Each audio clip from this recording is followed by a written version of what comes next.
కేటీఆర్ ను ఏసీబీ అధికారులు విచారిస్తూ ఉన్నారు. ఫార్ములా ఈ రేస్ కేసులో ఏసీబీ అధికారులు కేటీఆర్ ను విచారిస్తూ ఉన్నారు. ఈ ఉదయం 10 గంటలకు కేటీఆర్ ఏసీబీ విచారణకు హాజరయ్యారు. ఇప్పుడు తెలుగు రాష్ట్రాల్లో కేటీఆర్ విచారణకు సంబంధించి పెద్ద ఎత్తున చర్చ జరుగుతుంది. ఏ క్వశ్చన్స్ కేటీఆర్ ను అడుగుతూ ఉన్నారు, కేటీఆర్ ఎక్కడ కూర్చున్నారు, కేటీఆర్ విచారిస్తున్న అధికారులు ఎక్కడ కూర్చున్నారు, ఎంత దూరంలో అడ్వకేట్ కూర్చున్నారు, ఈ విషయంపైనే పెద్ద ఎత్తున చర్చ జరుగుతుంది. ఈ వివరాలని ఇప్పుడు మీకు గ్రాఫికల్ ప్రెజెంటేషన్ రూపంలో మేము మీకు అందించబోతున్నాము. అండ్ దానికి ముందు జరిగిన వివరాలను నేను మీకు అందించబోతున్నాను. కేటీఆర్ క్వాష్ పిటిషన్ కొట్టివేసిన తర్వాత సుప్రీంకోర్టులో స్పెషల్ లీవ్ పిటిషన్ మూవ్ చేశారు. ఆ స్పెషల్ లీవ్ పిటిషన్ పై కొద్దిసేపటి క్రితం సుప్రీంకోర్టు ఆదేశాలు ఇచ్చింది. 15వ తారీఖున విచారిస్తామని. దాన్ని అర్జెంట్ గా విచారించాల్సిన అవసరం లేదు అని సుప్రీంకోర్టు అభిప్రాయపడింది. అంతేకాదు, ఒకవేళ అప్పటి వరకు కేటీఆర్ ను అరెస్ట్ చేయొద్దు అంటూ ఆదేశాలైనా జారీ చేయండి అని కేటీఆర్ తరపు న్యాయవాదులు అడిగారు. అందుకు కూడా సుప్రీంకోర్టు నిరాకరించింది. అటువంటి ఆదేశాలు జారీ చేయలేము అని చెప్పింది. ఈ నేపథ్యంలో కేటీఆర్ విషయంలో ఏం జరగబోతోంది, ఈ రోజు కేటీఆర్ ను అరెస్ట్ చేయబోతున్నారు అంటూ పెద్ద ఎత్తున వార్తలు వస్తూ ఉన్నాయి. మరోవైపు ఒకవేళ అరెస్ట్ చేస్తే ఏ విధంగా ఫేస్ చేయాలనే విషయంపై కేసీఆర్ కూడా ఆదేశాలు జారీ చేస్తున్నారు పార్టీ కేడర్ కు. అటు హరీష్ రావు, కవిత, బీఆర్ఎస్ లీగల్ టీం సభ్యులంతా కూడా చర్చిస్తూ ఉన్నారు, సమీక్షిస్తూ ఉన్నారు. మరోవైపు కేటీఆర్ ను సుదీర్ఘంగా ఏసీబీ అధికారులు విచారణ చేస్తూ ఉన్నారు. కేటీఆర్ ముందు ఉంచుతున్న క్వశ్చన్స్ ఏంటి, ఏ క్వశ్చన్స్ కేటీఆర్ ను ఏసీబీ అధికారులు అడుగుతున్నారు, దానికి కేటీఆర్ దగ్గర నుంచి వస్తున్న ఆన్సర్స్ ఏంటి, ఇవన్నీ కూడా బ్రేకింగ్ రూపంలో మీకు అందించబోతున్నాము. గ్రాఫికల్ ప్రెజెంటేషన్ రూపంలో మీకు అందించబోతున్నాము. కేటీఆర్ ని ఎక్కడ విచారిస్తున్నారు, ఎంత దూరంలో అడ్వకేట్ ఉన్నారు, ఆ విచారిస్తూ ఉన్న చోట ఎటువంటి వాతావరణం ఉంది, ఇవన్నీ కూడా మేము మీకు అందించబోతున్నాం. ఈ వివరాలు అందించడానికి మనోజ్ సిద్ధంగా ఉన్నారు. మా ప్రతినిధి మనోజ్ సిద్ధంగా ఉన్నారు. ఒకసారి మనోజ్ తో మాట్లాడతారు. మనోజ్, కేటీఆర్ ను విచారిస్తున్న చోట ఎటువంటి క్వశ్చన్స్ కేటీఆర్ ముందు ఉంచుతున్నారు, దానికి కేటీఆర్ ఇస్తున్న ఆన్సర్స్ ఏంటి, మొత్తానికి కేటీఆర్ ను విచారిస్తున్న ఏసీబీ కార్యాలయం దగ్గర ఎటువంటి పరిస్థితి ఉంది? Manoj, what you right Rohit, so thank you. మొత్తం మీద కేటీఆర్ అరెస్ట్ విషయం పైన పెద్ద ఎత్తున చర్చ అయితే ప్రారంభమైంది. ఎందుకంటున్నా అంటే ఇక్కడ అరెస్ట్ అనే పదం ఎందుకు వాడుతున్నాను నేనంటే, కేటీఆర్ కి సంబంధించి అన్ని దారులు మూసుకుపోయాయి. సుప్రీంకోర్టు ఆయనకి ఏదైనా కొంత రిలాక్సేషన్ దొరుకుతుందని ఎక్స్పెక్ట్ చేసినప్పటికీ అది మాత్రం లభించలేదు. 15 వరకు విచారణ వాయిదా వేసి సుప్రీంకోర్టు కూడా నిర్ణయం తీసుకుంది. అయితే ఇప్పటికే హైకోర్టు స్క్వాష్ పిటిషన్ ని డిస్మిస్ చేసిన నేపథ్యంలో ఒక్కసారిగా అటు సుప్రీంకోర్టు వెళ్ళినా కూడా సుప్రీంకోర్టులో కూడా అక్కడ కూడా దీనికి సంబంధించి స్క్వాష్ పిటిషన్ గురించి 15 వరకు కూడా విచారణ చేపట్టలేమంటూ చెప్పేసింది. ఒకసారి నేను కేటీఆర్ ఇన్వెస్ట్ చేసేటువంటి ఆ ఇన్వెస్టిగేషన్ రూమ్ దగ్గరికి వచ్చాను. మీకు గ్రాఫికల్ రిప్రజెంటేషన్ రూపంలో పూర్తిగా ఎక్స్ప్లెయిన్ చేసే ప్రయత్నం చేస్తాను. ఒకసారి గ్రాఫిక్స్ ప్లీజ్. సో ఇప్పుడు కేటీఆర్ ని విచారిస్తున్నారు ముగ్గురు అధికారులు.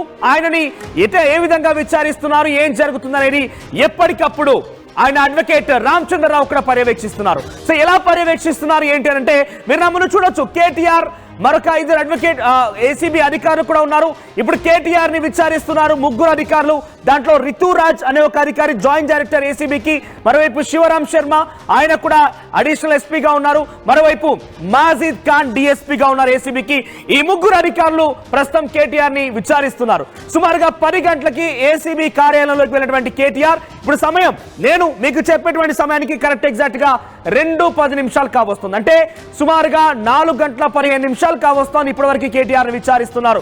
క్రాస్ క్వశ్చనింగ్, ఒకవేళ సమాధానం చెప్పకపోతే కనుక ఎందుకు చెప్పలేదంటూ కూడా ఆయన క్వశ్చన్ చేస్తూ ఉన్నారు. ఎందుకంటే ఆయనే చాలా కీ పొజిషన్. ఆయన తర్వాత ఇంకా దీనికి సంబంధించి ఎవరు వివరాలు తెలిసి ఉండకపోవచ్చు. మీరు కనుక ఆన్సర్ చేయకపోతే ఇంకెవరు చేస్తారంటూ కూడా క్రాస్ క్వశ్చన్ చేస్తున్నారు. ఇక్కడ ఒక ఇంట్రెస్టింగ్ విషయం ఏంటంటే, అరవింద్ కుమార్ ని ఇప్పటికే ఏసీబీ అధికారులు ఇన్వెస్టిగేషన్ చేశారు కాబట్టి, విచారించారు కాబట్టి, ఆయన నుంచి వచ్చిన సమాధానాలు కూడా తిరిగి మళ్ళీ స్టేట్మెంట్ లో రికార్డ్ చేశారు కాబట్టి ఆ ఆధారాన్ని కేటీఆర్ ముందు ఉంచి మళ్ళీ కేటీఆర్ ని క్రాస్ క్వశ్చనింగ్ చేస్తున్నారు. ఎస్, మీరు చూడొచ్చు ముగ్గురు అధికారులు క్వశ్చన్ చేస్తున్నారు. అయితే మరొకసారి మీకు ఇక్కడ గ్రాఫికల్ రిప్రజెంటేషన్ రూపంలో చూపించే ప్రయత్నం చేస్తాను. ఇక్కడ మీరు చూడొచ్చు, ఇక్కడ కేటీఆర్ ను విచారిస్తున్న సందర్భంలో ఇక్కడ మీరు అనుకోవచ్చు, నిన్న కేటీఆర్ లంచ్ మోషన్ పిటిషన్ దాఖలు చేశారు కదా, తనతో పాటు ఒక అడ్వకేట్ కూడా వెళ్ళారు కదా. ఇక్కడ అడ్వకేట్ కనిపించలేదు అనుకోవచ్చు. అడ్వకేట్ ని లోపలికి అనుమతించలేదు. అడ్వకేట్ ఇక్కడ జరిగే క్వశ్చన్స్ పైన ఎట్టి పరిస్థితుల్లో దానికి సమాధానాన్ని ఆయన వినే ప్రసక్తి ఉండదు. క్వశ్చన్స్ కూడా ఆయన వినే ఆసక్తి ఇక్కడ ఆ మార్గం ఉండదు. కేవలం ఇక్కడ ఏం జరుగుతుంది, కేటీఆర్ ని ముగ్గురు ఏసీబీ అధికారులు ఎలా విచారిస్తున్నారని మాత్రమే కేవలం విజువల్ మాత్రమే చూడొచ్చు. ఆయన దానికి క్వశ్చన్ కానీ కేటీఆర్ చెప్పే ఆన్సర్ కానీ ఎక్కడ కూడా కనిపించే ప్రసక్తి లేదు. అయితే విజువల్ ఎలా చూస్తాడంటే ఇక్కడ మీరు చూడొచ్చు, వెనకాల ఒక విండో ఏర్పాటు చేస్తాం ఇక్కడ గ్రాఫికల్ రిప్రజెంటేషన్ రూపంలో. ఎగ్జాక్ట్ గా ఏసీబీ కార్యాలయంలో కూడా అటువంటిది ఒక గ్లాస్ ఏర్పాటు చేశారు, వ్యూ ఏర్పాటు చేశారు. కేటీఆర్ ని ఏసీబీ అధికారులు ఏం క్వశ్చన్ చేస్తున్నారు, ఆయన ఏం సమాధానం చెప్తున్నారు అనేది ఆడియో వినిపించదు, కానీ కేవలం అక్కడ కేటీఆర్ దాన్ని ఇబ్బంది పెడుతున్నారా, ఆయన తడబడుతున్నారా, ఆ విజువల్ మాత్రం కనిపిస్తుంది. ఎస్, ఎగ్జాక్ట్ గా ఇప్పుడు నేను ముందు క్వశ్చన్స్ ఉంచబోతున్నాను. ఏసీబీ అధికారులు ఏం క్వశ్చన్ చేస్తున్నారు, ఏంటి, ఎలా జరిగింది అనేది పూర్తిగా కూడా పాయింట్ టు పాయింట్ ఏసీబీ అధికారుల క్వశ్చన్ మేము ముందు ఉంచబోతున్నారు. ఎస్ పిసిఆర్, ఒకసారి మనం క్వశ్చన్స్ చూస్తే ఫస్ట్ క్వశ్చన్, త్రైపాక్షిక ఒప్పందం ఎప్పుడు జరిగింది? ఎస్, ఈ ఫస్ట్ క్వశ్చన్ లో త్రైపాక్షిక ఒప్పందం అనే దానికి అర్థం ఏంటి అని అంటే ట్రై అగ్రిమెంట్. ఈ ట్రై అగ్రిమెంట్ ఏంటి? ఫార్ములా ఈ ఆపరేషన్స్, ఏస్ నెక్స్ట్ జెన్ కంపెనీ, ఆ తర్వాత MAUD minister of administration urban development, ఈ ముగ్గురు మధ్య ఒప్పందం జరిగింది. ఏమని? 4 సీజన్లకు గాను మేము ఇక్కడ నిర్వహించేందుకు సిద్ధంగా ఉన్నామని ఒప్పందం జరిగింది. ఇది చాలా క్లియర్ గా మనం ఏసీబీ ఎఫ్ఐఆర్ లో కూడా చూసాం. ఏసీబీ ఎఫ్ఐఆర్ లో కూడా సుమారుగా 10 పేజీల ఎఫ్ఐఆర్ చూసాం మనం. దాంట్లో చాలా క్లియర్ గా ఉంది, త్రైపాక్షిక ఒప్పందం అనేది చాలా క్లియర్ గా ఉంది. ఎవరెవరికి? ఫార్ములా ఈ ఆపరేషన్స్, ఏస్ నెక్స్ట్ జెన్ కంపెనీ, MAUD అంటే రాష్ట్ర ప్రభుత్వం బీఆర్ఎస్ పార్టీ హయాంలో అప్పుడు ప్రభుత్వం మధ్య ఒప్పందం జరిగింది. అయితే ఈ ఒప్పందం ఎప్పుడు జరిగిందనే క్వశ్చన్ ని ఏసీబీ అధికారులు ఆయన ముందు ఉంచుతున్నారు. ఈ ఒప్పందం ఎప్పుడు జరిగిందనే సమాధానానికి సంబంధించి కేటీఆర్, ఎస్ మీకు అందరికీ తెలుసు, ప్రభుత్వం చాలా క్లియర్ గా ఉంది, ఒప్పందానికి సంబంధించి డాక్యుమెంట్ కూడా మీ దగ్గర ఉంటుంది కాబట్టి ఆ అగ్రిమెంట్ లో చూడొచ్చు ఎప్పుడు జరిగిందనే దానికి ఆయన సమాధానం చెప్పినట్టు తెలుస్తోంది. ఎస్, నెక్స్ట్ క్వశ్చన్, ఎస్ ఎన్ని సీజన్స్ కి ఒప్పందం కుదుర్చుకున్నారు? ఇందాక మీకు చెప్పాను చాలా క్లియర్ గా 4 సీజన్స్ కి ఒప్పందం కుదుర్చుకున్నారు. Season 9, season 10, season 11 and season 12 4 seasons కి ఒప్పందం కుదుర్చుకున్నారు. ఈ ఒప్పందం త్రైపాక్షిక ఒప్పందం. ఈ 4 సీజన్లు కూడా అందరం కలిసి ఈ 3 వ్యవస్థలు అయితే త్రైపాక్షిక ఒప్పందం ఉందో ప్రభుత్వము, FEO, Ace next gen company, ఈ 3 కలిసి ఈ 4 సీజన్ నిర్వహించాలని చెప్పి ఒప్పందం కుదుర్చుకున్నారు. దాంట్లో స్పాన్సర్షిప్ బాధ్యతలు వచ్చేసి ఏఎస్ నెక్స్ట్ జెన్ కంపెనీ. అంటే FEOకి సంబంధించి అక్కడ డ్రైవర్లను కానివ్వండి, వెహికల్స్ ని కానివ్వండి, వారందరినీ తీసుకొచ్చేటువంటి బాధ్యతలు ఇక్కడ ఏసీబీ అధికారులు తీసుకుంటారు. అక్కడ ఏఎస్ నెక్స్ట్ కంపెనీ తీసుకుంటుంది. ఏఎస్ నెక్స్ట్ జెన్ కంపెనీ ఈ బాధ్యతలు మొత్తం తీసుకుంటుంది. ఈ నిర్వహణకు సంబంధించి రేస్ కండక్ట్ చేయడం కానివ్వండి, ఇతర డ్రైవర్ అందరూ సమకూర్చడం FEO బాధ్యత. కేవలం ఇక్కడ రాష్ట్ర ప్రభుత్వం ఏం చేస్తుందనంటే అక్కడ ఇన్ఫ్రాస్ట్రక్చర్ డెవలప్మెంట్ మాత్రమే. మీరు గమనిస్తే ట్యాంక్ బండ్ దగ్గర మనం చూస్తే FEO ఈ రేస్ జరిగిన సందర్భంలో అక్కడ రోడ్డు ఏర్పాటు చేశారు. ఈ రోడ్డు ఏర్పాటు చేశారు, తదితర కార్యక్రమాలు కూడా ఏర్పాటు చేశారు. ఈ బాధ్యతలు మాత్రమే రాష్ట్ర ప్రభుత్వము చేపట్టేటువంటి ఒక బాధ్యత. మిగిలింది మొత్తం కూడా Ace next promoter and sponsorship బాధ్యతలు. నెక్స్ట్ క్వశ్చన్ చూద్దాం. సో 4 సీజన్లకు గాను ఒప్పందం కుదుర్చుకున్నారు. అయితే ఈ ఒప్పందం ప్రకారం ప్రభుత్వం బాధ్యత ఏంటి? ఈ ఒప్పందం ప్రకారంగా ప్రభుత్వ బాధ్యత ఏంటి అని మనం క్వశ్చన్ చేసిన సందర్భంలో కేటీఆర్ చెప్పారు, ఇన్ఫ్రాస్ట్రక్చర్ మీకు అగ్రిమెంట్ మీ ప్రభుత్వం దగ్గర ఉంటుంది కదా, ప్రభుత్వాలు మారిన, పార్టీలు అధికారులు మారిపోయినా కూడా ప్రభుత్వం ఒకటే కామన్ గా ఉంటుంది కాబట్టి దగ్గర దానికి సంబంధించి అగ్రిమెంట్ ఉంటుందంటూ సమాధానం చెప్పినట్టు తెలుస్తోంది. Yes, next question, season 9 race లో ప్రభుత్వం ఎంత ఖర్చు చేసింది? దీనికి సమాధానం ఇప్పటికే ఏసీబీ అధికారులు ఒక ఎఫ్ఐఆర్ ఫైల్ చేసిన నేపథ్యంలో దాన్ని చెప్పుకొచ్చారు. ఏసీబీ అధికారులు ఫైల్ చేసినటువంటి ఆ ఎఫ్ఐఆర్ లో సుమారుగా 40 కోట్ల రూపాయలు రాష్ట్ర ప్రభుత్వం ఖర్చు చేసినట్టుగా ఎఫ్ఐఆర్ లో పొందుపరిచారు. కానీ సేమ్ క్వశ్చన్ ని ఆయన నుంచి ఏసీబీ అధికారులు రాబట్టే ప్రయత్నం చేశారు. ఏసీబీ అధికారులు క్వశ్చన్ చేసినప్పుడు ఆయన కామన్ గా ఈ క్వశ్చన్స్ అన్నిటి కూడా ఒకటే సిమిలర్ ఆన్సర్, నేను ఈరోజు మంత్రిగా లేను, పదవి నుంచి కోల్పోయాను, కానీ అప్పుడు ఏం జరిగిందనే విషయం అంతగా గుర్తులేదు, మీ దగ్గర ఆల్రెడీ అగ్రిమెంట్స్ ఉంటాయి, ఏంటి ఏంటని మీ దగ్గర పూర్తి డాక్యుమెంట్స్ ఉంటాయి కాబట్టి వాటిని పరిశీలించవచ్చు అని సమాధానం చెప్పినట్టుగా తెలుస్తోంది. నెక్స్ట్ క్వశ్చన్, ఎస్ సీజన్ 10 కి ట్రై ఒప్పందంలో ఉన్న ఏస్ నెక్స్ట్ జెన్ ఎందుకు బ్రేక్ చేసింది? ఎస్, ఇక్కడ అసలు పాయింట్, ఏస్ నెక్స్ట్ జెన్ కంపెనీ అనేది మనకందరికి తెలిసిందే, మొదటి సీజన్ కి సంబంధించి సీజన్ 9 లో ఒప్పందం ప్రకారంగా ఎంట్రీ ఇచ్చింది, స్పాన్సర్షిప్ బాధ్యతలు తీసుకుంది, ప్రమోటర్ గా పనిచేసింది. కానీ సీజన్ 10 కి సంబంధించి ఇక్కడ మీకు ఇంకో ఇంట్రెస్టింగ్ పాయింట్ చెప్పాలి. నేను ఫిబ్రవరిలో సీజన్ 9 జరిగింది. అయితే 2023లో ఫిబ్రవరిలో ఆ సీజన్ జరిగినప్పుడు తిరిగి 2024 ఫిబ్రవరిలో మరొక సీజన్ జరగాల్సి ఉంది, అది సీజన్ 10.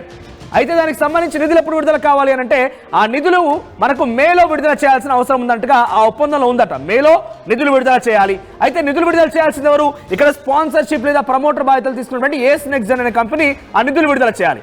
కానీ సెప్టెంబర్ అయినా కూడా నిధులు విడుదల చేయకపోవడంతో FEO అనేది ఏదైతే ఫార్ములా ఈ ఆపరేషన్ సంబంధించిన సంస్థ ఉందో అది మాకు ఇంతవరకు నిధులు రాలేదనే విషయాన్ని HMDA MAUDకి అప్పుడు కన్వే చేసినట్టుగా తెలుస్తోంది. సో ఈ నేపథ్యంలో అప్పటికే ఏస్ నెక్స్ట్ జెన్ అనే కంపెనీ పూర్తిగా విత్డ్రా చేసుకుంది. తమ యొక్క స్పాన్సర్షిప్ లేదా ప్రమోటర్షిప్ నుంచి విత్డ్రా చేసుకుంది. ఏంటి కారణం అని క్వశ్చన్ చేస్తోంది. ఈ ఒప్పందం బ్రేక్ చేసింది ఎందుకు అని క్వశ్చన్ ని కేటీఆర్ రేజ్ చేస్తే ఇప్పటికీ కేటీఆర్ బహిరంగ ప్రెస్ మీట్ లో చెప్పారు, లాస్ వచ్చింది. నాకైనా ఒక భాష కూడా మాట్లాడు, పడదలు పడట్లేదు అంటే వారికి లాస్ వచ్చింది, మేము పెట్టే ఇన్వెస్ట్మెంట్ కి మాకు రిటర్న్స్ ఏం రావట్లేదు కాబట్టి మేము ఒప్పందం బ్రేక్ చేసుకున్నామని కంపెనీ అనేది చెప్పింది అని కేటీఆర్ చెప్పుకొచ్చారు. సో సేమ్ క్వశ్చన్ ని మరోసారి ఏసీబీ అధికారులు కేటీఆర్ ముందుంచారు. నెక్స్ట్ క్వశ్చన్, రైట్, ఒప్పందాన్ని బ్రేక్ చేసిన ఏస్ నెక్స్ట్ పైన ఏం చర్యలు తీసుకున్నారు? బేసిక్ గా మనం ఒక అగ్రిమెంట్ కుదుర్చుకున్నాము, 3 మంది అగ్రిమెంట్ జరిగింది. మరి అగ్రిమెంట్ ని బ్రేక్ అయిన తర్వాత ఇమీడియట్ గా అంత ఈజీగా విత్డ్రా చేసుకునే అవకాశం లేదు, దానికంటూ రూల్స్ ఉంటాయి. ఒకవేళ నిజంగానే ఏస్ నెక్స్ట్ కంపెనీ అనేది విత్డ్రా చేసుకుంటే దాని మీద ఏం చర్యలు తీసుకున్నారనే క్వశ్చన్ సేమ్ ఎగ్జాక్ట్ గా కేటీఆర్ ని క్వశ్చన్ చేస్తే ఆయన నుంచి సమాధానం లేదు. ఇది ఇక్కడ చాలా కీలకమైన క్వశ్చన్. ఇది ఎందుకని అంటున్నా అంటే ఒకవేళ ఒప్పందంలో కనుక ఉన్నటువంటి ఆ కంపెనీ ఉన్న పలంగా విత్డ్రా చేసుకోవడం దానికంటూ రూల్స్ ఉంటాయి. నిజంగానే ఒప్పందం కనుక బ్రేక్ చేసుకుంటే ఫైన్ ఇంపోజ్ చేయడమా లేదంటే వారిపైన చర్యలు తీసుకున్నట్టు ఉంటున్నాయి. సో వారి ప్రభుత్వంలో బ్రేక్ చేసుకుంది కాబట్టి ఏమైనా చర్యలు తీసుకున్నారనే క్వశ్చన్ ని కేటీఆర్ ముందు ఉంచినట్టు తెలుస్తుంది. మరి కేటీఆర్ దీనికి ఏమి ఇంట్రెస్టింగ్ ఆన్సర్ చెప్పారో చూడాలి. Yes, next question. సో వసతుల ఏర్పాటుకు ఒప్పందం కుదుర్చుకున్నటువంటి ప్రభుత్వం కేవలం ఇన్ఫ్రాస్ట్రక్చర్ మాత్రమే ఒప్పందంలో భాగస్వామైనటువంటి ప్రభుత్వం మళ్ళీ ఎందుకు స్పాన్సర్షిప్ చేయాలనుకుంది? ఇక్కడ ఒక ఇంట్రెస్టింగ్ పాయింట్. లాస్ వచ్చే ఏస్ నెక్స్ట్ అనే కంపెనీ విత్డ్రా చేసుకొని సీజన్ 10 కి వాళ్ళు నిధులు విడుదల చేయలేదు. అప్పటికే సమయం దాటిపోయింది. ప్రభుత్వానికి ఎఫ్ఈఓ నుంచి మెయిల్ వచ్చేంత వరకు కూడా ఏస్ నెక్స్ట్ అనే కంపెనీ విత్డ్రా చేసుకున్నట్టుగా ప్రభుత్వం దగ్గర సమాచారం లేదు. ఒకవేళ సమాచారం ఉన్నా కంపెనీ పైన ఏం చర్యలు తీసుకున్నారన్న దానికి ఎక్కడ కూడా దానికి సంబంధించి క్వశ్చన్ కి ఆన్సర్ దొరకడం లేదు. మరి ఇన్ని జరుగుతున్నా ఇంత పెద్ద ఎత్తున లాస్ వచ్చిందన్న కంపెనీ వెనక విత్డ్రా చేసుకున్నా, వారు కాంట్రాక్ట్ ని అగ్రిమెంట్ ని బ్రేక్ చేసినా మీరు ఆ లాస్ వచ్చేటువంటి స్థానంలోకి ఎందుకు వెళ్ళాలనుకున్నారు? లాస్ ఆల్రెడీ వచ్చిందని మీరే చెప్తున్నారు. మరి లాస్ వచ్చిన దాంట్లోకి ప్రభుత్వం ఎందుకు వెళ్ళాలనుకుంది? ఎందుకు ఆ బాధ్యతలు తీసుకోవాలనుకుంది? ఎక్కడైనా ఇక్కడ స్పాన్సర్షిప్ తీసుకోవాలనుకున్నామని చెప్తున్నారు కేటీఆర్. సో గతంలో ప్రెస్ మీట్ లో కూడా చెప్పారు, నేను ఏస్ నెక్స్ట్ అనేది వెళ్ళిపోయింది కాబట్టి బ్రాండ్ ఇమేజ్ తగ్గకూడదు, ఎఫ్ఈఓకి సంబంధించి ఎట్లాగానే రేస్ నిర్వహించాల్సిందని నిర్ణయించుకొని మేమే ఆ బాధ్యతలు తీసుకున్నామని చెప్పి విడుదల చేస్తామని చెప్పారు. సో ఇక్కడ ఎక్కడైనా ఎందుకు స్పాన్సర్షిప్ చేయాలనుకున్నారు, మీరు ఎందుకు దాంట్లో ఎంట్రీ ఇవ్వాలనుకున్నారనే క్వశ్చన్ ని ఏసీబీ అధికారులు కేటీఆర్ ముందు ఉంచారు. Next question. సో లాస్ వచ్చిందని ఆ కంపెనీ వెనక్కి వెళ్ళింది అంటే ఒప్పందం ప్రకారంగా ప్రభుత్వం ఆ బాధ్యతలు తీసుకోవాలని ఉందా? ఎస్, ఇక్కడ ఇంట్రెస్టింగ్ క్వశ్చన్. ఎందుకంటున్నా అంటే ఎక్కడ కనుక ఏస్ నెక్స్ట్ అనే కంపెనీ అది పూర్తిగా ప్రమోటర్ మరియు స్పాన్సర్షిప్ తీసుకున్నటువంటి కంపెనీ. ఇక్కడ కేవలం ఇన్ఫ్రాస్ట్రక్చర్ వారికి మాత్రం బాధ్యతలు నిర్వర్తించేటువంటి కంపెనీ మన రాష్ట్ర ప్రభుత్వం. ఈ నేపథ్యంలో ఒకవేళ కనుక ఆ కంపెనీ విత్డ్రా చేసుకుంటే డైరెక్ట్ గా ప్రభుత్వమే ఆ బాధ్యతలు తీసుకోవాలని నిబంధన ఉందా? అది మీరు అగ్రిమెంట్ లో రాసుకున్నారా? ఆ అగ్రిమెంట్ లో ఉందా అనే క్వశ్చన్ ని కేటీఆర్ ని ఏసీబీ అధికారులు అడుగుతున్నారు. దాని నుంచి ఆయన ఎటువంటి సమాధానం చెప్పినట్టు తెలుస్తోంది. మీ దగ్గర అగ్రిమెంట్ పత్రాలు కూడా ఉన్నాయి. ఏం అగ్రిమెంట్ జరిగింది, ఎటువంటి గైడ్ లైన్స్ తో అగ్రిమెంట్ చేశామనే విషయం కూడా మీకు చాలా క్లియర్ గా తెలుసు. సో రాష్ట్ర ప్రభుత్వం దగ్గర అగ్రిమెంట్ ఉంది కాబట్టి క్రాస్ చెక్ చేసుకోండి అని ఆయన సమాధానం చెప్పినట్టుగా తెలుస్తోంది. Next question. ఇక ఆ కంపెనీ ఒప్పందం బ్రేక్ చేసిందని మీకు ఎలా తెలిసింది? ఎస్, ఎగ్జాక్ట్ గా ఎఫ్ఈఓ అనేటువంటి ఆ ఫార్ములా ఈ ఆపరేషన్ సంబంధించినటువంటి ఆ కంపెనీ అంటిలోరన్లే సెప్టెంబర్ మంత్ వరకు వీరికి రాష్ట్ర ప్రభుత్వానికి మెయిల్ చేసేంత వరకు కూడా ఏస్ నెక్స్ట్ అనే కంపెనీ విత్డ్రా చేసుకున్నట్టుగా తెలియదు. ఎందుకంటే నేను అంటున్నా అంటే నేను చెప్పిన మాట కాదు, ఏకంగా ప్రెస్ మీట్ లో కేటీఆర్ అన్నారు, నాకు ఏస్ నెక్స్ట్ అనే కంపెనీ లాస్ వచ్చి వెళ్ళిపోయింది. ఎలా తెలిసింది? మరి అది లాస్ వచ్చి వెళ్ళిపోయిందని చెప్పారు కేటీఆర్. మరి ఆ కంపెనీ లాస్ వచ్చిందని వెళ్ళిపోయిందని ఎవరు చెప్పారు? ఆ కంపెనీ దాన్ని అగ్రిమెంట్ బ్రేక్ చేసుకున్నట్టుగా ఒక రిక్వెస్ట్ లెటర్ ప్రభుత్వానికి, లేదంటే అగ్రిమెంట్ బ్రేక్ చేసుకున్నట్టుగా ఒక లీగల్ గైడ్ లైన్స్ ఏమైనా ఉన్నాయా? ఎలా తెలిసింది మీకు అనే క్వశ్చన్ ని కేటీఆర్ ముందు ఏసీబీ అధికారులు ఉంచారు. Next question. Yes, HMDA principal సెక్రటరీకి డబ్బులు విడుదల చేయమని ఎవరు చెప్పారు? చాలా క్లియర్ గా నేనే చెప్పానని చెప్పారు ఆయన. కానీ దానికంటూ ఒక ప్రొసీజర్ ఉంటుంది. ఆ ప్రొసీజర్ ఏంటి అనేది నెక్స్ట్ క్వశ్చన్ మీకు చూపిస్తాను. Next question please. So next question లో ప్రిన్సిపల్ సెక్రటరీకి సంబంధించి పీసీఆర్ ప్లీజ్. Next question. కేవలం మౌఖిక ఆదేశించారా? Yes, exactly. ఇక్కడ విడుదల చేయమని ఎవరు చెప్పారు? దానికంటూ ప్రొసీజర్ ఫాలో అయ్యారా? కేవలం మౌఖికంగా ఆదేశాలు జారీ చేశారా? మౌఖికంగా ఆదేశాలు జారీ చేశారనడానికి ఎందుకు ఇక్కడ అని చెప్తున్నానంటే పదే పదే కేటీఆర్ నేనే చెప్పాను అంటున్నారు. అయితే ప్రభుత్వం నుంచి ఏ విషయం బయటికి వెళ్ళాలన్నా ఒక రూపాయికి సంబంధించిన అంశం కూడా ఒక డెవలప్మెంట్ కార్యక్రమం కానివ్వండి, ప్రతిదీ మీరు గమనిస్తే అప్పుడప్పుడు క్యాబినెట్ మీటింగ్ జరుగుతూ ఉంటాయి. అక్కడ టీ సప్లై నుంచి స్నాక్స్ వరకు ప్రతిదీ ఆన్ రికార్డ్ డాక్యుమెంట్స్ ఉండాల్సిందే. ప్రతిదానికి బిల్స్ కి ఒక ప్రిస్క్రైబ్ డాక్యుమెంట్స్ ఫైల్స్ ఉండాల్సిందే. అటువంటి చిన్న విషయం నుంచి ఈ ఫార్ములా ఈ రేస్ సంబంధించి 55 కోట్లు విడుదల చేశారు కాబట్టి అప్పటి వరకు కూడా 46 కోట్లు విడుదల చేశారు, ట్యాక్స్ రూపంలో మరో 9 కోట్ల రూపాయలు చెల్లించారు. అక్కడి వరకు అన్ని బిల్స్ ఉండాలి, అన్ని డాక్యుమెంట్స్ ఉండాలి. సో మీరు కేవలం మౌఖికంగా ఆదేశించారా అనే క్వశ్చన్ ని ఏసీబీ అధికారులు కేటీఆర్ ముందు ఉంచారు. కేటీఆర్ ముందు ఉంచే సమయంలో నాకు నోట్ ఫైల్స్ వచ్చాయి, నోట్ ఫైల్స్ మీద సంతకం చేసి పంపించాను, నోట్ ఫైల్స్ రెడీ చేయమని నేనే చెప్పాను, దాని మీద సంతకం చేసి పంపించాలన్న విషయాన్ని కేటీఆర్ అధికారులకు చెప్పినట్టు తెలుస్తుంది. Next question please. So election code అమల్లో ఉండగా ఇలా డబ్బులు విడుదల చేయడం తప్పు కాదా? ఇది ఇంట్రెస్టింగ్ పాయింట్. ఇక్కడ అవినీతి జరిగిందనే విషయాన్ని పదే పదే కాంగ్రెస్ ప్రభుత్వం కానీ కొంతమంది చెప్తున్నప్పటికీ అవినీతి అనే దాంట్లో ఏ ఒక్కరి ఇంట్లోకి మాత్రం డబ్బులు వెళ్ళలేదు. 55 కోట్ల రూపాయలు కేటీఆర్ అక్రమానికి పాల్పడ్డారని రాష్ట్ర ప్రభుత్వం కానీ అధికారులు కానీ ఎవరు చెప్పడం లేదు. అరవింద్ కుమార్ ఇంట్లోకి వెళ్ళాయి డబ్బులని చెప్పడం లేదు. స్కామ్ అనే దానికంటే కూడా ఇక్కడ ప్రొసీజర్ తప్పుగా ఫాలో అవ్వడం. ఎప్పుడు ఎలక్షన్ కోడ్ అమల్లో ఉండగా కేటీఆర్ ఈ ఆదేశాలు జారీ చేయడం కానివ్వండి, నోట్ ఫైల్స్ పైన సంతకం చేయడం కానివ్వండి, ఇవన్నీ కూడా కేవలం ఎలక్షన్ కోడ్ అమల్లో ఉండగా జరిగినటువంటి ప్రక్రియ. సో ఎలక్షన్ కోడ్ అమల్లో ఉండగా ఏ డెవలప్మెంట్ యాక్టివిటీ కానివ్వండి, ఏ ఫండ్స్ కానివ్వండి, ఏది జరగకూడదు. అటువంటిది ఈ రకంగా ఎలక్షన్ కోడ్ ఉన్న సందర్భంలో మీరు ఎట్లా నిధులు విడుదల చేస్తారు? అది తప్పు కాదా అని క్వశ్చన్ చేసిన సమాధానం కానీ కేటీఆర్ నుంచి నో రెస్పాన్స్. ఎందుకంటే వచ్చేసారి కూడా మా ప్రభుత్వం ఉంటుందని ఆ రకంగా నేను భావించానని చెప్పి ఆయన ప్రెస్ మీట్ చెప్పారు. కానీ అధికారంలో చెప్తే కుదరదు. డెఫినెట్గా అధికారంలో ఒక అథెంటిక్ ఇన్ఫర్మేషన్ ని చట్టానికి లోబడి అని చెప్పాల్సిన అవసరం ఉంటుంది. ఈ క్వశ్చన్ కైనా ఏం రెస్పాన్స్ ఇచ్చారని కొంత ఆసక్తి రేపుతో. Next question please. PCR next question please. So మొత్తం మీద ఎలక్షన్ కోడ్ హెచ్ఎండిఏ ప్రకారంగా 10 కోట్ల వరకే లావాదేవీలు చేయాల్సి ఉండగా ఇంత పెద్ద మొత్తంలో ఎలా చేశారు? హెచ్ఎండి అనే సెపరేట్ యాక్ట్. సో హెచ్ఎండిఏ ఒక చట్టం ఉన్న నేపథ్యంలో హెచ్ఎండిఏ చట్టం ద్వారా కేవలం 10 కోట్ల రూపాయల వరకు మాత్రం ట్రాన్సాక్షన్స్ ఉంటే హెచ్ఎండిఏ అప్రూవల్ సరిపోతుంది. కానీ అంతకు పైబడి ఎటువంటి ట్రాన్సాక్షన్ చేయాలన్నా డెఫినెట్ గా ఆర్థిక శాఖ అనుమతులు కావాలి, క్యాబినెట్ అప్రూవల్స్ కావాలనేది ఒక యాక్ట్ లో పొందుపరిచినట్టు తెలుస్తోంది. సో 10 కోట్లకు పైబడినటువంటి ఈ ట్రాన్సాక్షన్ ని మీరు హెచ్ఎండిఏ ద్వారా ఇక్కడ మీరు గమనిస్తే మొదట ministry of administration urban development నుంచి అగ్రిమెంట్ జరిగి మొదట నిధులు విడుదల చేశారు. కానీ సెకండ్ టైం సీజన్ 10 కి వచ్చేసరికి అది నిధులు ఎక్కడి నుంచి విడుదలయ్యాయి? Minister of urban development authority నుంచి కాదు, హెచ్ఎండిఏ నుంచి. నథింగ్ బట్ రెండు సేమే. కానీ నేనేమంటున్నా అంటే ఇక్కడ రాష్ట్ర ప్రభుత్వంలో ఉన్నటువంటి మినిస్టర్ ఆఫ్ ఎంఏయుడి నుంచి కాకుండా హెచ్ఎండిఏ నుంచి విడుదల చేశారు. ఆ నిధులు అలా ఎందుకు విడుదల చేశారన్న క్వశ్చన్ తో పాటుగా ఈ 10 కోట్ల పైబడేటువంటి నిబంధనలు ఏవైతే నిబంధనలు ఉల్లంఘించారని కూడా ఏసీబీ అధికారులు కేటీఆర్ మీద క్వశ్చన్ చేసినట్టు తెలుస్తోంది. Next question please. ఎన్నిసార్లు నిధులు విడుదల చేశారు? ఈ 46 కోట్ల రూపాయలని ఎన్నిసార్లు విడుదల చేశారు? అరవింద్ కుమార్ ఇప్పటికే ఒక ఆయనకి ఇచ్చినటువంటి స్టేట్మెంట్ లో కానివ్వండి, గతంలో ఆయన మెమో జారీ చేస్తే మెమోకి వివరణగా ఇచ్చినటువంటి దాంట్లో కూడా 2 సార్లు విడుదల చేశాం డబ్బుల్ని, ఒకసారి 23 కోట్లు, మరోసారి 23 కోట్ల రూపాయల చొప్పున మొత్తం మీద 46 కోట్ల రూపాయలు చెల్లించామని అక్కడ చాలా క్లియర్ గా ఉంది.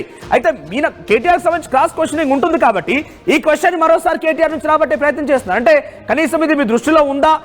మీరే విడుదల చేయమని చెప్పారా? మౌఖిక ఆదేశాలు జారీ చేశారని కేటీఆర్ ని క్రాస్ క్వశ్చన్ చేస్తున్నారు. Next question please.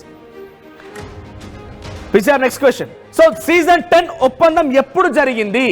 ఈ సీజన్ 10 ఒప్పందం ఎప్పుడు జరిగింది? ఇక్కడ మీరు గమనిస్తే అక్టోబర్ 3 రోజు 23 కోట్ల రూపాయలు, అక్టోబర్ 7 రోజు 23 కోట్ల రూపాయలు, మొత్తం మీద రెండు కలిపి అక్టోబర్ 11 రోజు 46 కోట్ల రూపాయలు ఇండియన్ ఓవర్సీస్ బ్యాంక్ ద్వారా బ్రిటిష్ పౌండ్స్ లో ఎఫ్ఈఓకి ట్రాన్స్ఫర్ చేశారని చెప్పి ఏసీబీ ఫైల్ చేసిన ఎఫ్ఐఆర్ రిపోర్ట్ లో ఉంది. అయితే దీంట్లో ఎప్పుడు బదిలాయించారు ఏంటి అనే విషయం పైన మనం గమనిస్తే అక్టోబర్ 11 రోజు అమౌంట్ ట్రాన్స్ఫర్ అయిపోయింది, అక్టోబర్ 31 రోజు అగ్రిమెంట్ జరిగింది.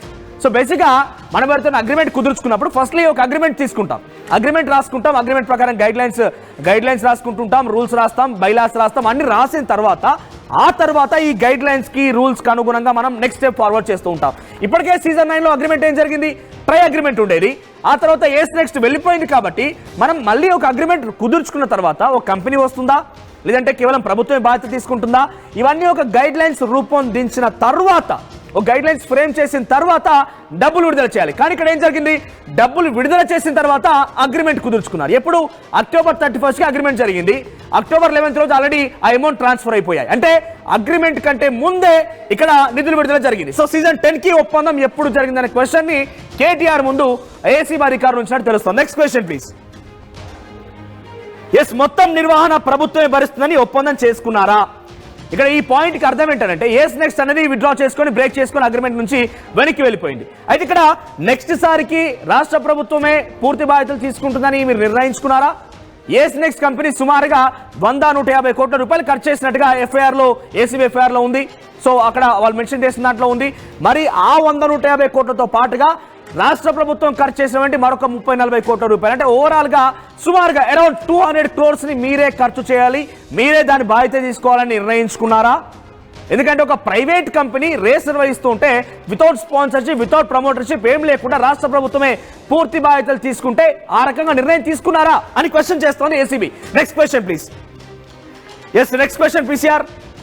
సో హెచ్ఎండిఏ చైర్మన్ గా ముఖ్యమంత్రి పర్మిషన్ తీసుకున్నారు. ఇక్కడ ఇంట్రెస్టింగ్ పాయింట్ స్టార్ట్ అయ్యాయి. ఇక ఏసీబీ అధికారులు కేసీఆర్ గురించి కూడా కేటీఆర్ ని క్వశ్చన్ చేశారు. ఏసీబీ అధికారులు కేటీఆర్ గురించి కేసీఆర్ ని క్వశ్చన్ చేసిన నేపథ్యంలో ఏమని క్వశ్చన్ చేశారు ఏంటి అని చూస్తే కనుక, హెచ్ఎండిఏ చైర్మన్ గా హెచ్ఎండి యాక్ట్ ప్రకారంగా ముఖ్యమంత్రి ఉంటారు. సో ముఖ్యమంత్రి ఉన్న నేపథ్యంలో ఈ ముఖ్యమంత్రికి కనీసం సమాచారం ఉందా, అంటే కేసీఆర్ కి సమాచారం ఉందా అనే క్వశ్చన్ చేస్తున్నారు. ఎస్, కేసీఆర్ సంబంధించి ఇంట్రెస్టింగ్ క్వశ్చన్స్ నడుస్తున్నాయి. కేసీఆర్ కి ఇన్ఫర్మేషన్ ఉందా అంటూ ఏసీబీ అధికారులు అడుగుతున్నారు. నెక్స్ట్ కేసీఆర్ సంబంధించి ఇంకేం క్వశ్చన్ చేసింది. ఎస్, నిధుల విడుదలకు కేబినెట్ మీటింగ్ జరిగిందా? కేబినెట్ మీటింగ్ తప్పనిసరి, మరి కేబినెట్ మీటింగ్ జరిగిందా అనే క్వశ్చన్ ఉంది. Next PCR, next question please. Yes, ఆర్థిక శాఖ అనుమతులు ఉన్నాయా? ఆర్థిక శాఖ అనుమతులు తీసుకున్నారా? 10 కోట్ల పైబడి మీరు ట్రాన్సాక్షన్ జరిపించారు కాబట్టి ఆర్థిక శాఖ అనుమతులు ఉన్నాయనే క్వశ్చన్ రేస్ చేస్తోంది. నెక్స్ట్ క్వశ్చన్, నోట్ ఫైల్స్ మీద సంతకం మీరే చేశారా? నోట్ ఫైల్స్ రెడీ చేయమని అరవింద్ కుమార్ చెప్పారు. మరి ఆ నోట్ ఫైల్స్ మీద మీరే సంతకం చేశారా లేదంటే మౌఖిక ఆదేశాలు జారీ చేశారా? ఈ క్వశ్చన్ రేజ్ అవుతోంది. Next question please. సో నిధుల బదిలీ పైన కేసీఆర్ తో చర్చించారు. ఇక్కడ మరొక ఇంట్రెస్టింగ్ క్వశ్చన్, కేసీఆర్ ని మెన్షన్ చేసి ఈ నిధుల బదిలీ పైన అప్పుడున్నటువంటి ముఖ్యమంత్రి కేసీఆర్ ని సందర్శించారా, ఆయన అభిప్రాయం తీసుకున్నారనే క్వశ్చన్ రైజ్ అవుతోంది. నెక్స్ట్ క్వశ్చన్, ఎస్, కేసీఆర్ కు తెలిసే నిధుల బదిలీ జరిగిందా? కేసీఆర్ పేరు ప్రస్తావిస్తూ సుమారుగా 4-5 క్వశ్చన్స్ చేశారు. కేసీఆర్ పేరు ప్రస్తావిస్తూ ఈ క్వశ్చన్స్ చేయడమే కాకుండా కేసీఆర్ కనీసం సమాచారం ఉందా, ఆయన అప్రూవల్స్ ఉన్నాయంటూ కూడా క్వశ్చన్ చేశారు. నెక్స్ట్ క్వశ్చన్, నిధుల బదిలీ తర్వాత కేసీఆర్ మిమ్మల్ని ప్రశ్నించారా? ఒకవేళ నిజంగానే కనుక మీకు సంబంధించి నిధుల బదిలీ చేసిన తర్వాత ముఖ్యమంత్రిగా కేసీఆర్ ఉన్నారు కాబట్టి కేసీఆర్ నుంచి మీకు ఎటువంటి ఆదేశం ఉంది? కేసీఆర్ మిమ్మల్ని క్వశ్చన్ చేశారా? కేసీఆర్ కనీసం మీ గురించి ఎందుకు బదిలీ చేశారనే క్వశ్చన్ ఆయన రేస్ చేశారంటూ కూడా తెలుస్తోంది. మరోవైపుగా నిధుల బదిలీ తర్వాత హెచ్ఎండిఏ చైర్మన్ గా కేసీఆర్ కి ఇందులో భాగస్వామ్యం ఉందా? ఇక్కడ కేసీఆర్ ఇన్వాల్వ్మెంట్ గురించి ఇంట్రెస్టింగ్ క్వశ్చన్. మీరు నిధులు బదిలీ చేశారు కదా, ఇది చాలా క్లియర్ గా కొంత ఇల్లీగల్ గా జరిగింది, వితౌట్ ప్రొసీజర్ ఫాలో అవ్వకుండా జరిగిందనే విషయం తెలుస్తోంది. సో దాంట్లో కేసీఆర్ భాగస్వామ్యం ఉందా అంటూ కూడా క్వశ్చన్ చేస్తున్నారు. సో పెద్ద ఎత్తున ఈ క్వశ్చన్స్ అన్నింటినీ కేటీఆర్ ముందు ఉంచి కేటీఆర్ ని క్రాస్ క్వశ్చనింగ్ చేస్తున్నారు. సుమారుగా ఇప్పటికే 2:30 గంటలు కావస్తోంది. సుమారుగా టైం ఇప్పుడు 2:30 కావస్తుంది. అంటే 4:30 గంటల పాటుగా ఇంకా క్వశ్చనింగ్ జరుగుతూనే ఉంది. ఒకసారి మా ప్రతినిధి ఏసీబీ ఆఫీస్ దగ్గర నుంచి పెట్రిషియా అందుబాటులో ఉన్నారు. ఎస్ పెట్రిషియా, ఇంకా క్వశ్చన్ అవర్ నడుస్తోందా? ఇంకా ఎటువంటి క్వశ్చన్స్ జరుగుతున్నాయి అక్కడ?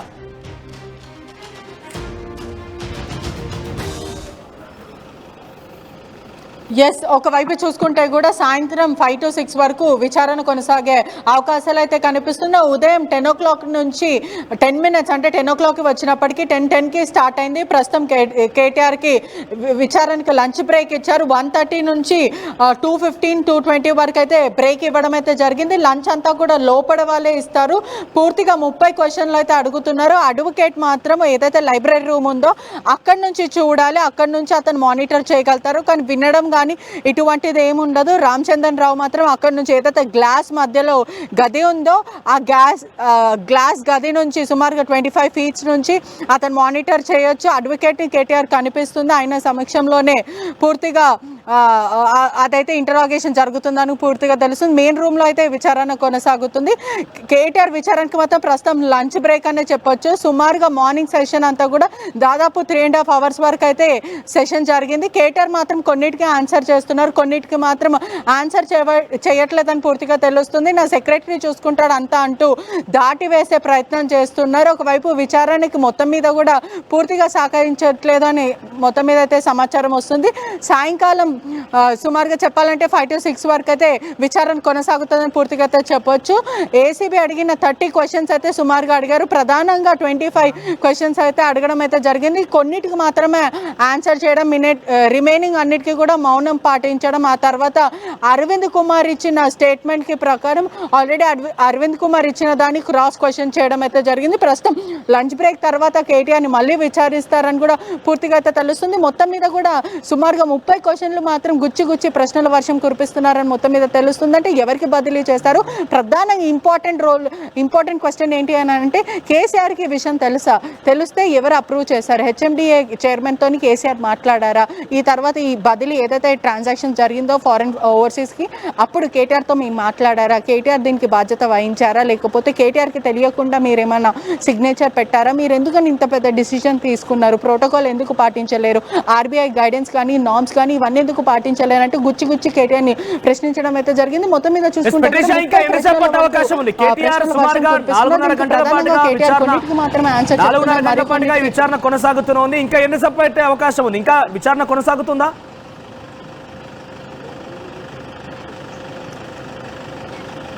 ఎస్, ప్రస్తుతానికి విచారణ కొనసాగుతుంది. అంటే 1:30 నుంచి 2:30 వరకు బ్రేక్ ఇచ్చారు కేటీఆర్కి. ఫుడ్ అంతా కూడా బయట నుంచి అలౌడ్ లేదు. ఏదైతే లోపల ఏసీబీ క్యాంటీన్ ఉందో ఆ క్యాంటీన్ నుంచే రైస్ మరియు దాల్ ప్రొవైడ్ చేశారని పూర్తిగా మొత్తం మీద అయితే తెలుస్తుంది. ప్రస్తుతానికి ఇప్పుడు చూసుకుంటే కూడా గత 3.5 గంటల నుంచి అయితే విచారణ కొనసాగుతుంది. మరికొద్దిసేపు అంటే సుమారుగా 5 నుంచి 6 గంటల వరకు అంటే సాయంకాలం వేళ వరకు విచారణ కొనసాగుతుంది. కేటీఆర్ ఎటువంటి ప్రశ్నలకు ఆన్సర్ చెప్తారు, ఎన్ని ప్రశ్నలకు దాటి వేస్తారు అనేది ప్రస్తుతం మనం వేచి చూడాల్సిన విషయం. ఏదైతే అరవింద్ కుమార్ ఇచ్చిన స్టేట్మెంట్ మేరకు ఆల్రెడీ రికార్డ్ చేశారో ఆ స్టేట్మెంట్ని క్రాస్ క్వశ్చనింగ్ చేస్తూ కేటీఆర్ని అడుగుతున్నారు. ఏదైతే అక్కడ ఒక అడ్వకేట్ ఉన్నారో అడ్వకేట్ కూడా కేటీఆర్ చెప్పింది ప్రతిదీ కూడా అంటే లిఖితపూర్వకంగా నోట్ చేయడం అయితే జరుగుతుంది. ఆల్రెడీ స్టేట్మెంట్ అనేది కెమెరాలో రికార్డ్ అవుతుంది కాబట్టి అదే కాకుండా రైటింగ్ కూడా ఆయన ఎక్కడ కూడా డబుల్ స్టేట్మెంట్స్ చెప్పకుండా అంటే ఏ స్టేట్మెంట్స్ అయితే చెప్తున్నారో పూర్తిగా రాసుకోవడం జరుగుతుంది. మొత్తం మీద అతను కన్ఫెషన్ చేసిన తర్వాత మళ్ళీ హైకోర్టుకి వెళ్ళి నేను కన్ఫెషన్ చేయలేదు అని కోర్టుని ఆశ్రయించే అవకాశాలు ఉంటాయి కాబట్టి పూర్తిగా రికార్డెడ్ మరియు రిటర్న్డ్ కేటీఆర్ అయితే క్వశ్చన్లు పూర్తిగా ఎందుకని ఒకవైపు ఓవర్సీస్ అంటే పూర్తిగా కూడా చూసుకుంటే కూడా 4 సీజన్స్కి మీరు అగ్రిమెంట్ పెట్టుకున్నారు, ఆ తర్వాత బ్యాక్అవుట్ ఎందుకు అయ్యారు, లాభాల్లో లేదు అని చెప్పి ఆ కంపెనీ చెప్పడం జరిగింది. ఎందుకని లాభాల్లో లేనప్పుడు ప్రభుత్వ ఖజానా ఎందుకు ట్రాన్స్ఫర్ చేశారు, హఠాత్తుగా ఉన్న పలంగా 55 crores హెచ్ఎండిఏ అప్రూవల్ కానీ ఫినాన్స్ డిపార్ట్మెంట్ అప్రూవల్ లేకుండా ఎటువంటి గైడెన్స్ పాటించుకోకుండా ఎవరిని అడగకుండా క్యాబినెట్ మీటింగ్ పెట్టుకోకుండా ఒకవైపు కోడ్ అమల్లో ఉన్నప్పటికీ కూడా అంటే ఎలక్షన్ కోడ్ అమల్లో ఉన్నప్పుడు అంటే ఫాస్ట్ అండ్ ఫ్యూరియస్గా ఎందుకని ఇటువంటివి చేశారు, అవినీతికి ఎందుకు పాల్పడ్డారు అంటే దీంట్లో ఇటువంటి అవినీతి ఉందని పూర్తిగా కేటీఆర్ని గుచ్చి ప్రశ్నించడం జరిగింది. కేటీఆర్ మాత్రం నేను ధర్మం వైపే ఉన్నాను, ఏ డబ్బులు ఇదంతా కూడా ట్రాన్సాక్షన్ జరిగాయి కానీ నా పాకెట్లో మాత్రం ₹1 కూడా రాలేదని చెప్తున్నారు. కొన్ని ప్రశ్నలకి ఆన్సరబుల్ ఉన్నారు, కొన్ని ప్రశ్నలకి దాటి వేస్తున్న పరిస్థితి అయితే కనిపిస్తుంది. Right Patricia, thank you for the updates. మొత్తం మీద కేటీఆర్ కి మళ్ళీ చెప్తున్నాను అన్ని దారులు మూసుకుపోయాయని ఒక చర్చ అయితే మళ్ళీ ప్రారంభమైంది. ఎందుకంటున్నా అంటే కేటీఆర్ కి సంబంధించి హైకోర్టులో క్వాష్ పిటిషన్ ని డిస్మిస్ చేశారు. దీన్ని ఛాలెంజ్ చేస్తూ సుప్రీంకోర్టుకు వెళ్ళారు. ఆయన సుప్రీంకోర్టుకు వెళ్ళిన తర్వాత కూడా సుప్రీంకోర్టులో కూడా ఈ రోజు సుప్రీంకోర్టు చెప్పిన మాట ఏంటి, 15వ తేదీ వరకు విచారణ చేపట్టలేము అంటే కేటీఆర్ విషయంలో అన్ని దారులు మూసుకుపోయాయి. ఇక ఆయన ఒకవేళ కనుక అరెస్ట్ చేసినా కూడా ప్రొటెక్షన్ లేదు. ఇప్పుడు డెఫినెట్ గా ఆయన ప్రొటెక్షన్ కూడా లేదు కాబట్టి అరెస్ట్ చేసే అవకాశం కూడా ఉంది. మరి ఏం జరుగుతుందో చూడాల్సిన అవసరం అయితే ఉంది. సుమారుగా ఇప్పటి వరకు 4.5 గంటలు కావస్తోంది. మధ్యలో ఒక 1 hour లంచ్ బ్రేక్ ఇచ్చినట్టు తెలుస్తోంది. ఆ లంచ్ బ్రేక్ కూడా ఇప్పటికీ పూర్తయిపోయింది. ఇక మళ్ళీ ఇన్వెస్టిగేషన్ మళ్ళీ నడుస్తోంది. ఆయన కన్ఫెషన్ స్టేట్మెంట్ ని వీడియో రికార్డ్ తో పాటుగా రిటర్న్ స్టేట్మెంట్ లో కూడా రాస్తున్నారు. ఎందుకంటే ఆయన చాలా వివరంగా ఒక విషయం చెప్పారు, నాకు పోలీసుల మీద నమ్మకం లేదు, రాజమౌళి కంటే కూడా మంచి కథలు అల్లుతున్నారు పోలీసులు. గతంలో మా ఎమ్మెల్యే పట్నం నరేందర్ రెడ్డి కూడా ఇదే విధంగా లగచర్ల ఘటనలో అక్కడికి ఇన్వెస్టిగేషన్ కి హాజరైన నేపథ్యంలో ఆయన చెప్పని మాటలు కూడా చెప్పినట్టుగా చెప్పి నా పేరును కూడా రాశారు కాబట్టి నాకు నమ్మకం లేదని చెప్పిన నేపథ్యంలో ఆయన చెప్పే మాటలు ప్రతి ఒక్కరు కూడా వీడియో రికార్డ్ తో పాటుగా రిటర్న్ స్టేట్మెంట్ లో కూడా రికార్డ్ చేస్తున్నారు. సో ఎప్పటికప్పుడు ఆయన నుంచి సమాధానం తీసుకునే ప్రయత్నంతో పాటుగా confession statement already Arvind Kumar ఇచ్చారు కాబట్టి ఆ కన్ఫెషన్ స్టేట్మెంట్ కూడా ఆయన ముందు ఉంచి క్రాస్ క్వశ్చనింగ్ నడుస్తోంది. ఇంకా ఈ విచారణ జరిగే అవకాశం ఉంది. సుమారుగా మరొక 2 గంటల పాటుగా ఈ విచారణ కొనసాగే అవకాశం ఉంది. ఇంకొక ఇంట్రెస్టింగ్ విషయం ఏంటంటే కాంగ్రెస్ పార్టీ ప్రభుత్వం ఇప్పటికే రాష్ట్ర వ్యాప్తంగా పోలీసు అధికారులు అలర్ట్ చేసింది.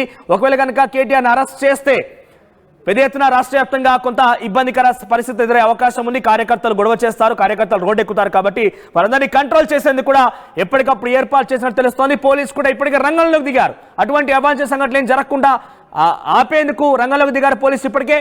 సో ఈ విషయం పైన కొంత ఉత్కంఠ రేపుతోంది. ఇంత పెద్ద ఎత్తున పోలీసు రంగంలోకి దిగడం, మరోవైపుగా హరీష్ రావుని లేకపోతే ఇతర వ్యక్తులందరూ కూడా అలర్ట్ చేయడం, ఇవన్నీ కూడా అంటే ఒక రకంగా ఎలా లాక్ చేయాలనే విషయం పైన కొంత అలర్ట్ అవుతున్నారు. కాబట్టి అరెస్ట్ చేస్తారా, కేటీఆర్ని బయట రానియకుండా అటు నుంచి అంటే అరెస్ట్ చేసి కోర్టులో ప్రొడ్యూస్ చేసే అవకాశం ఏదైనా ఉందా, లేదంటే రేపు కూడా తిరిగి విచారణ చేపడతారా?